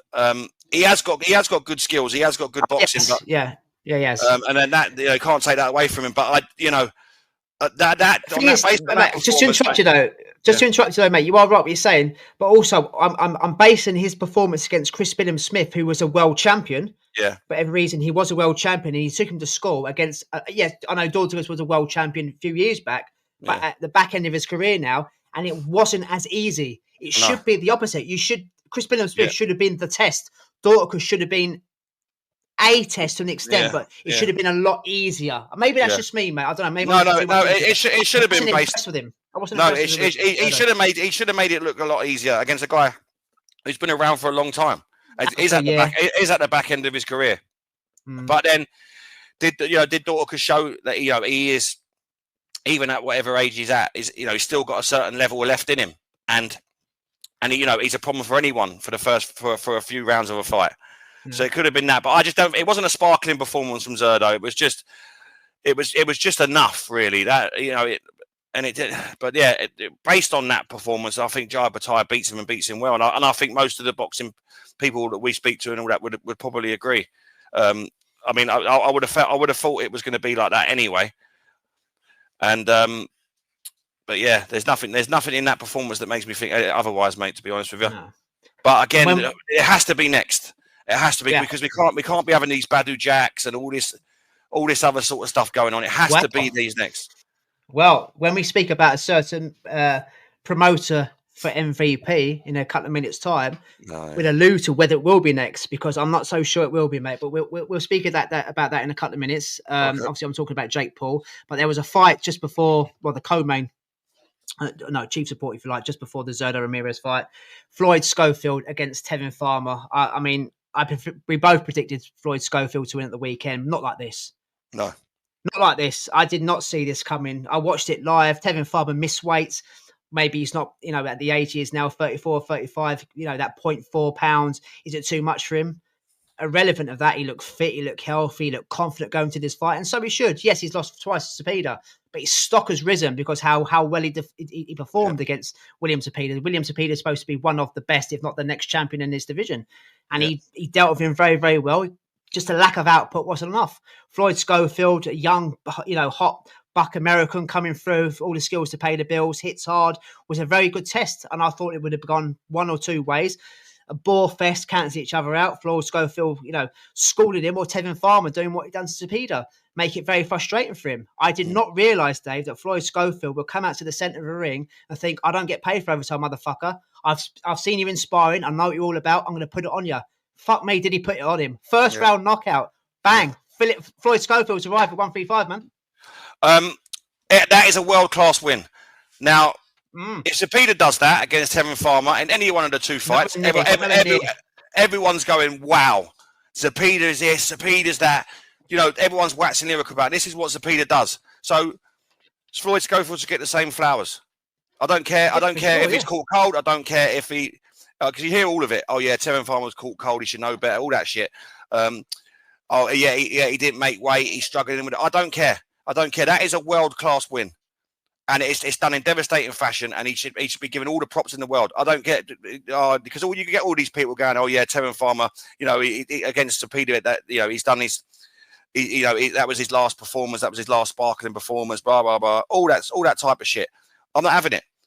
No, he's come out there, and he's done a world class performance. He looked healthy. He was ready to go. There was no signs of wilting, if you like. It was going to be an upset, if you like, Dave. Yeah. Yeah, and exactly. And listen, he's done it in round one. No one's done that to Tevin Farmer. Tevin Farmer is a former world champion in his own right. He's just come off two defeats, but really good performances against William Zepeda, who's fighting for Shakur Stevenson. Everyone, we wax lyrical about him. And then Floyd Schofield has come in there and done a 1-round demolition job on him. And listen, for me, he's getting his flowers. That is a great performance. And yes, you had it there. He's arrived now. He has arrived now. I'm not having anyone tell me that Tevin Farmer was shot and all that. I'm not having it. He's just come off of 2 fights with Zepeda. I don't care. I'm not having any of the stuff that's being said to try and downplay Schofield's win. It's not happening. Not on this show. It's a great win. And it's a great win. He just adds the list. So you look at the list at 135. We said this is one of, if not the best division in world boxing. Shakur, Tank, Zepeda, Moratella, Abdullah Mason, Andy Cruz, Sam Noakes, Floyd Schofield now, amongst others that's in the rankings. Yeah. I mean, that division is it's like hot potato. To matchmaking there is completely different. It's so difficult to make because you've got fighters that won't want to fight each other, but you've also got fights in there that will sell any card to a boxing fanatic. It's stacked. So I mean, he's ranked with the WBA. There was obviously a ranking event involved there. He's in line to face the winner of Tank versus Roach. I mean, if Tank comes against Lamont Roach, Tank versus Floyd Schofield now has got very, very exciting. I mean, what a division, man. Yeah, sorry to interrupt, mate. I want to ask you questions now. Obviously, he was due to fight Shakur Stevenson on the Riyadh card, and obviously that's why Josh Padley went in there. Now, obviously, hindsight's a wonderful thing, and because no one was to know that this was going to happen. But listen, I'm not for 1 minute saying he would have beat Shakur, but it's looking like that would have been a better fight than most people would sort of get, because they wasn't giving Schofield much of a chance. They were saying it was too soon. They were saying it was too soon. He shouldn't be doing it. Why is got De La Hoya letting him do this? All these sort of type of things, and we were going, he's daring to be great. We were quite up for it. And then you look at a performance like that, and you think, you know what, that could have been a better fight. We won't know because it didn't happen, but that could have been a better fight than anyone was ever thinking of. And you know what? It can happen. But when everyone was going, he's daring to be great. It's too soon. He shouldn't do this sort of stuff. And he was going, and he was talking at the time. No, I'm ready. I can do this sort of stuff. Maybe he was. And you know what? Now he's had a performance like, if there was an element of doubt as to why he pulled out and all that sort of stuff, maybe this win now against Tevin Farmer will give him the confidence, if he didn't have it already before, to think, you know what, I am ready now to go and with them all. Maybe there was a little bit of doubt because there was naysayers that were going, oh no, he shouldn't, and all that at the time. And maybe that was the reason why he pulled out. But there's no reason to be pulling out now based on a performance like that, mate. He's just done what Williams Zepeda couldn't do over 24 rounds or whatever it was. And it was a great performance, mate. I'm high on that performance. It was a world-class win. Let's see if Shakur does come through William Zepeda in a few months or a month's time, whatever it is. Let's see if he gets on the mic and calls out Floyd Schofield. You pulled out, he ducked me before. You've had a good performance against Tevin Farmer. I've just beat Zepeda. Let's get it on. The only can happen is Turkey, as we know. But it's again, as I just said about a stacked division like that. It's one of the fights now that he's arrived on the 135-pound scene. It was unexpected in that fashion, but fair fucking play to Floyd Schofield. Absolutely brilliant. Right, let's talk about this briefly for what it's worth. We did cover Jake Paul versus Julio Cesar Chavez. Jake Paul calls himself the problem child. The real problem child, I heard Chris Malik say it, and I kind of nicked it off him, is Julio Cesar Chavez. Cherry-picked opponent, had problems inside and outside the ring, hasn't lived up to the old man's name, failed marijuana tests, had things that he's been in rehab and things like that. It was kind of good business by Jake Paul to pick this guy. Now, I haven't got anything against Jake Paul whatsoever. You could call it a circus in brackets if you like, but he was taken on a legit boxer. But I was watching this live when I was at work before my shift ended, and I messaged Dave before he got out of bed. I think Chavez is a very good actor, or a bad actor, whichever way you want to look at it. He did absolutely nothing until the last round, when he kind of made himself throw shots he weren't sitting down on. I just think it's a farce. The small print has been read, which I've read there. You're not allowed to knock Jake Paul out. Jake Paul's improved since his first fight. He definitely has. I'm not taking anything away from the kid. Fantastic promoter. He's going on a journey, but I'm not buying that these ex-boxers, these ex-MMA stars that have done the fight game all their life are going in and losing against a guy that's been doing this for 5 minutes. I'm just not buying it. No. Chavez is better than that, even though he's 39. He's an ex-world champion for whatever it's worth. He's got more skills than that. He can navigate his way around the ring better than that. He's so easy to hit against a guy that's so defensively poor. I'm just not having it, Dave. allegedly it was fixed. And what I said there when we spoke about Zurdo, Jake Paul will now be, the WBA have literally announced it, that if Jake Paul did beat Chavez at the weekend, he would be entered into the WBA rankings. And Jake Paul is the money man, he's the cash cow, he brings eyes, he brings coins. Jake Paul will get a world title shot. Am I shocked? No, because Pacquiao's been dragged off the sofa after 5 years, paying no ranking fees, sanctioning fees, and he's not ranked. So I'm not shocked about it at all. So it's going to happen. We spoke about this, I think, when Jake Paul burst onto the scene. Will he have a world title shot? We all laughed. He's getting closer, man. And the WBC as well, sniffing around. We saw John Pascal fight the weekend for a WBC interim belt. Jake Paul may get a WBC shot against the Polish guy fought at the weekend. Something's going to happen, mate, very, very soon. If not by Christmas, if not in the new year, where Jake Paul will be fighting for a world title. Undeserved, in my opinion, but it's just my opinion. I can't prove it, but I'm just not buying it. No. To sum it up, I'm just not buying it. Chavez is better than that, even at 39. Fair play to Jake Paul. What he's doing is working, so... And he's just come out of rehab as well. But that's for another day. But listen, I'm with you, mate. Listen, he only threw punches in 2 rounds. It's ridiculous. It's an absolute farce. Listen, we talk about Jake Paul being a brilliant businessman, and he is. He's doing wonderful things for. He's doing wonderful things for women's boxing. Brilliant, all for it. But he's manipulating his position into boxing, and as much as I like the things that he's doing, part of me wants him to manipulate it to a point where someone goes in there like an Obitaya. Obitaya steps and goes, "Listen, I'll fight you for all that sort of silly money," because Obitaya won't take an ounce of shit.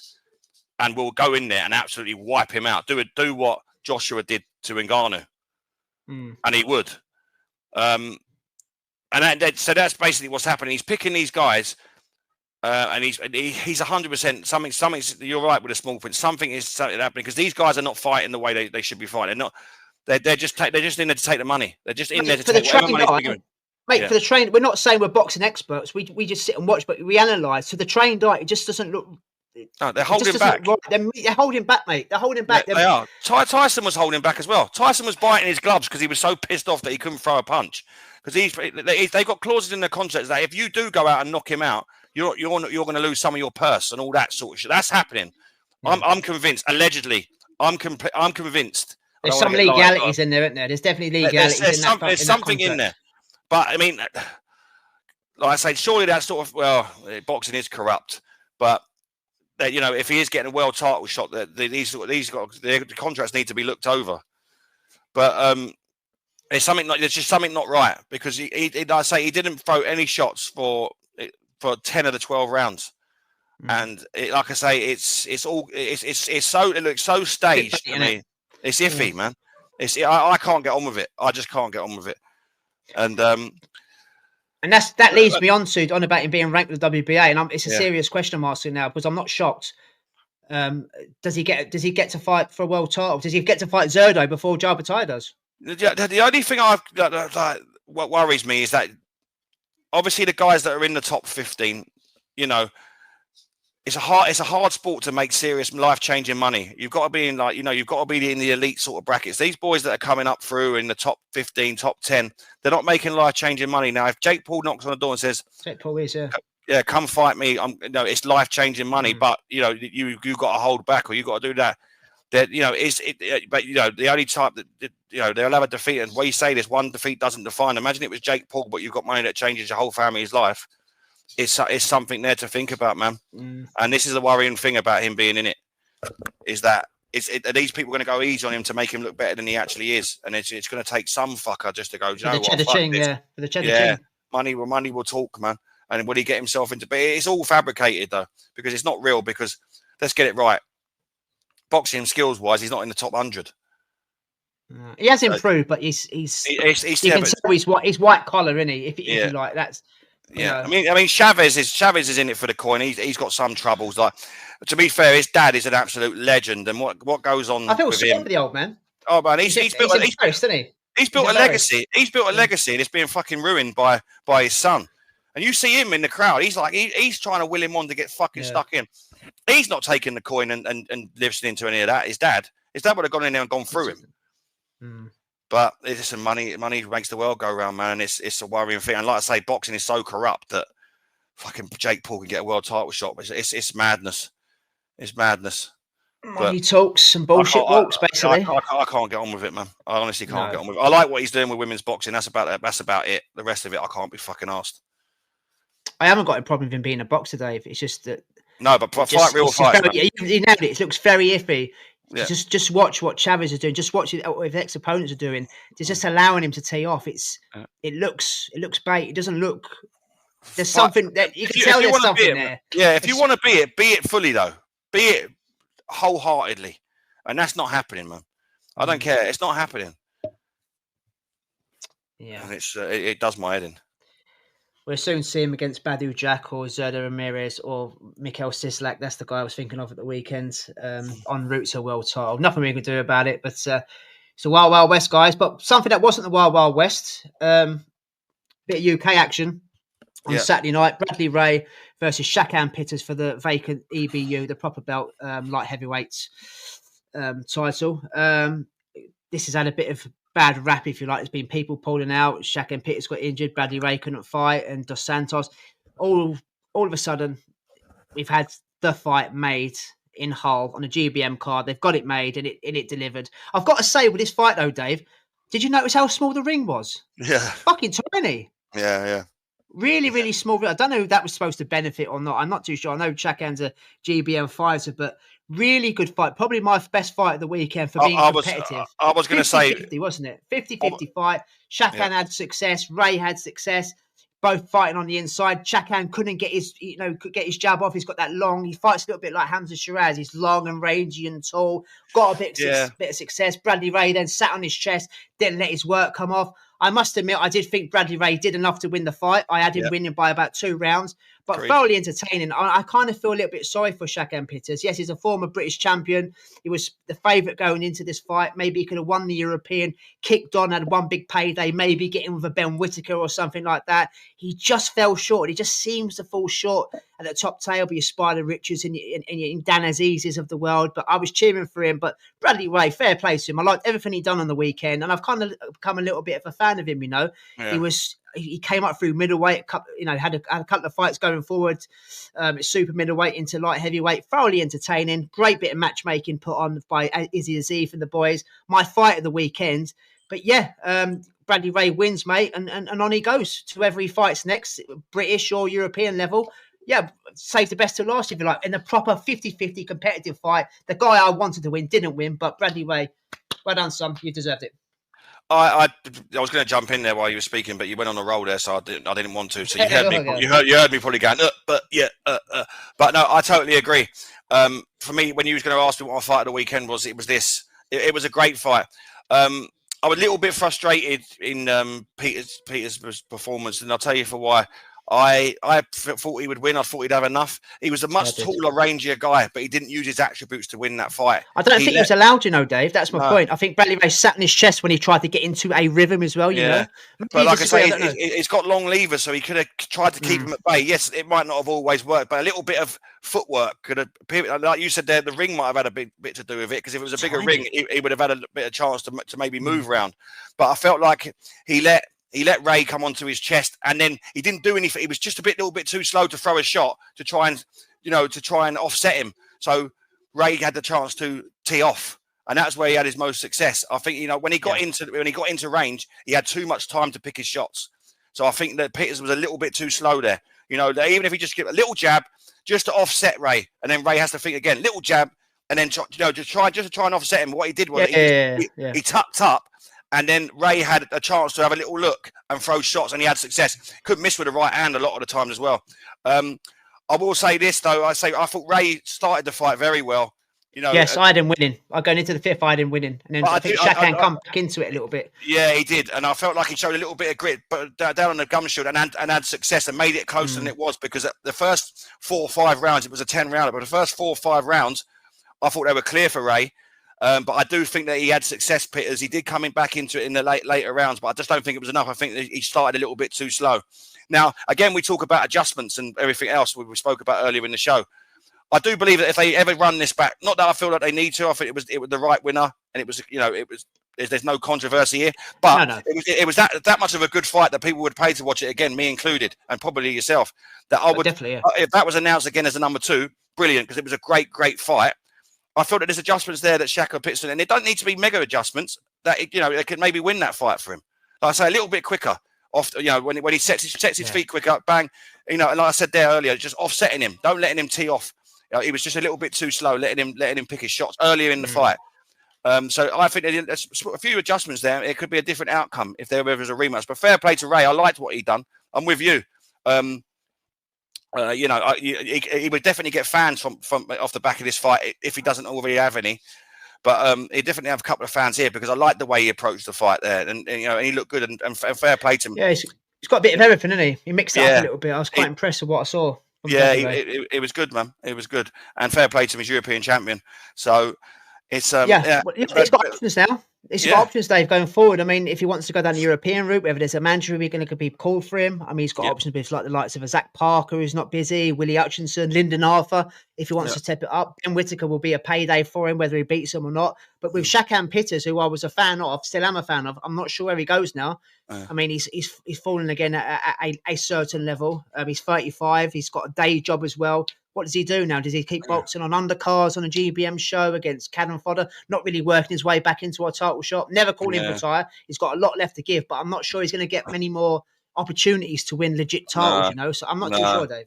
And it's a shame, really. Like I say, time's not on his side as well. Like I say, he doesn't look like he's got many miles on the clock for 35, but he's 35. So there's the opportunities are not going to be there now, really. But I say he's still a good fighter. I just think there's just adjustments need to be made, small tweaks. But whether he's got time on his side to make these tweaks is another thing. But like I say, I'd like to see him out again, though. Like I say, that was an exciting fight. I'd be all for the rematch. I really, really would, based on the performance of both guys. Now, it's not warranted based on the result, but based on the actual fight, I'd have no problems with seeing that again. Definitely. You talk about just before we come to the end of this show, mate. You spoke about time on your side. I don't know how much time's left on the side of Jean Pascal. I mean, I didn't even know he was fighting this week. It came up on Twitter. Again, it was for the WBC interim cruiserweight title. Jake Paul will have some involvement in that. I can guarantee you that for nothing. He took on the Pole, Michael Shislak. I mean, he was stopped and beaten up and dropped in 4 rounds. Though he's got history. He's a former world champion himself, to be fair to him. Former WBC champion, Ring Magazine champion. He's had regular belts, IBO belts, a lot. But, mate, he's the same age as us now. He's 42. He didn't throw a punch. He was scared, petrified, walking back. I mean, why? No. Why put yourself through it, man? No, I mean, we're not boxers. We love the sport. We're not boxers. What's he doing? I mean, can't let go, man. 7 years ago, he would have been cannon fodder for Jean Pascal. He's gone. He's done. He's washed. He's finished. I hate to say it. I won't tell him to retire because it's none of my business. But that was quite a. It looked quite sad watching Jean Pascal get. I know it's a multiple time drug cheating, things like that. I totally get it. We can't do anything about that.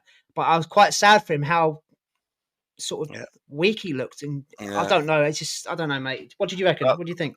Yeah, it shouldn't have happened. I think now, like, what I'm reading today, he's done. He says he's retired, and rightly so. He should have retired many years ago. We spoke about Cole Froch. He lost to Cole Froch many moons ago. But Cole Froch has been retired for years now, and so they just can't let go. But I think now, after that performance, he just had nothing left. He had, he had nothing more to offer, and he's saving from himself. And anyone that's around him and that need to look after him. Like I say, he's our age. We're getting on. Don't get me wrong. You look big, you look strong, you look healthy, but muscles don't win fights. No, muscles do not win fights. He was a shadow of his former self. He really was. 5-time mate waits for no one. Yeah. Man. And as you said, like he's called time. It's called time. You say. I read it this morning. He said that. That's it. I think it's the right thing to do. It has to be. The right thing to do. It has to be. And like I say, he's in a division where you can get, where they whack hard, and he didn't look like he had much left for me, mate. And like I say, he had listen. No one. Yes, he's obviously had controversies, but the fight he's been in with Bernard Hopkins, he's had some career. Like, yes, yeah. He doesn't need to go out like this. He's a legit world champion. Yeah, that's what I mean. He doesn't need to go out like that. So that should be it. Yeah, looks like it is, and that's all she wrote. Before we move on to our preview coming up this weekend. Performance of the last 2 weekends, Dave. There's a lot to pick from, mate. Where's your money going? Or what are you picking, should I say? When I say where's your money going, that's a weekly wager. That's a bit later, but Yeah. Who gets your vote, mate? So for this week, it's going to be Ray against Pitters. So I think Ray's performance, I think was great. And last week, I'm going to give it to Rodriguez. Oh yeah. The very first one we spoke about. Yeah. So Rodriguez for the week before against Yafai, because no one saw that coming. It was a devastating performance. No. One that put, again, I've mentioned it many times, puts miles on clocks. And this week, and Billy as well. I could have gone in Billy this week because that was a great. Do you know what? I'm going to change my mind. I'm going to change my mind. For, man. Well, that's another one. But I'm going to go for Rodriguez last week and then Billy this week. I thought Billy's first round was fantastic. But again, Schofield, I can't take anything away from that. That was another world-class performance. Yeah. It's a hard one, isn't it? I'm going to go Schofield because I just did not see that coming. No. Not in that fashion, not that quick. It was, again, we both said it when we spoke about the fight. He's now entered. He's welcome to the 135-pound division. Yeah. It was very unexpected, but yeah. Before we move on to this week's action, mate, anything else to add before we cut this one off and jump on to a bit of David McDonald, etc.? No. I think we've covered everything, man. Hour and 35 minutes. We ain't done bad. When it looked on the itinerary, it looked like we were going to be on it for about 5 hours. Well, we are going to be because we've got a bit more to do. But that's going to be released on Thursday. So when you do watch this or listen to this, guys, I'll still be my wife beater. I said at the opening of the episode. Dave still have his headphones on in the dark. It looks very dark where he is. I guess I'm in my living room. Because all the kids piss off upstairs when I'm in the house, so I might as well do it in the living room. And she's working tonight, so she's working through the night. So. And it makes it easier for us. As I say, at the moment, we're struggling to do Wednesdays and Thursdays. Dave's come back from work. I've got outside activities. So we want to get the content out ready for you guys. Numbers are going up, which is fantastic. You are listening to us. You're enjoying our content. So we want to keep it going. So we're going to give you a bit of a long one if you like, but it will be split if that makes any sense. So that's going to be the end of episode 131. Please like, share and subscribe via Spotify and via YouTube. 5-star reviews and all that jazz. You know exactly where to go. Have a great week. Stay safe.